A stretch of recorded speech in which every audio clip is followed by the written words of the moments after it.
Jesus is scourged, crowned, and carries his cross. The soldiers led Jesus away into the palace, that is, the praetorium, and called together the whole company of soldiers. They put a purple robe on him, then twisted together a crown of thorns and set it on him. And they began to call out to him, "Hail, King of Jews!" Again and again they struck him on the head with a staff and spit on him. Falling on their knees, they paid homage to him, and when they had mocked him, they took off the purple robe and put his own clothes on him. Then they led him out to crucify him. They took symbols of his royalty, a robe and a crown, and turned them into tools for ridicule and torture. Jesus' assailants did not recognize the love and divine sacrifice they had before them. Jesus had been sentenced by his own people to a horrific death for no crime. Then, to add to his punishment, he was made fun of, taunted, teased, and beaten. And through it all, none of the Gospels tell us that Jesus fought back or openly condemned those who assaulted him.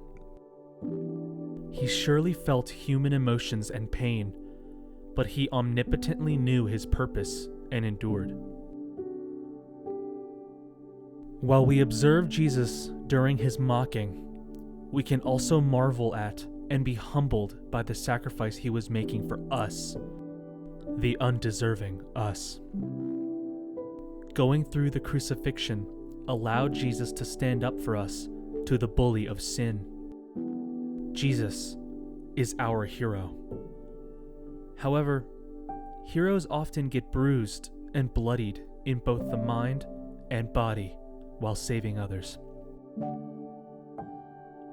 Jesus is God. Jesus is the Son of God. Through the unjust suffering of Jesus felt in these moments, we can be confident that when we are hurting, God truly knows and has felt our pain and is with us. He has and is standing up for us. So do not fear, for I am with you. Do not be dismayed, for I am your God. I will strengthen you and help you. I will uphold you with my righteous right hand. We've all had a time where we've been bullied or were the unwilling subject of another's amusement. Sometimes, it seems that the mental torment of being made fun of and humiliated is as bad or worse than the physical pain. Think back to one of those times. What did you feel? What do you think Jesus felt in these moments?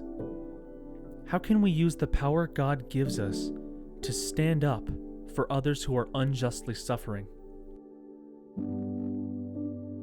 Are you strong enough to stand up for the innocent or wrongly accused, no matter the cost? He did this for you and me. Blessed is the man who perseveres under trial, because when he has stood the test, he will receive the crown of life that God has promised to those who love him. The soldiers twisted together a crown of thorns and put it on his head. Jesus took upon himself all of our sins. Each thorn in the crown could have been placed there by each of us. Dear Jesus, forgive me for all the times I have not stood up for you, even though you gave your life for me and my salvation. I am humbled by the sacrifice you made for us, the undeserving us. For each thorn I add to your crown, I pray that you forgive me and strengthen me to be closer to you and stand for you. Amen.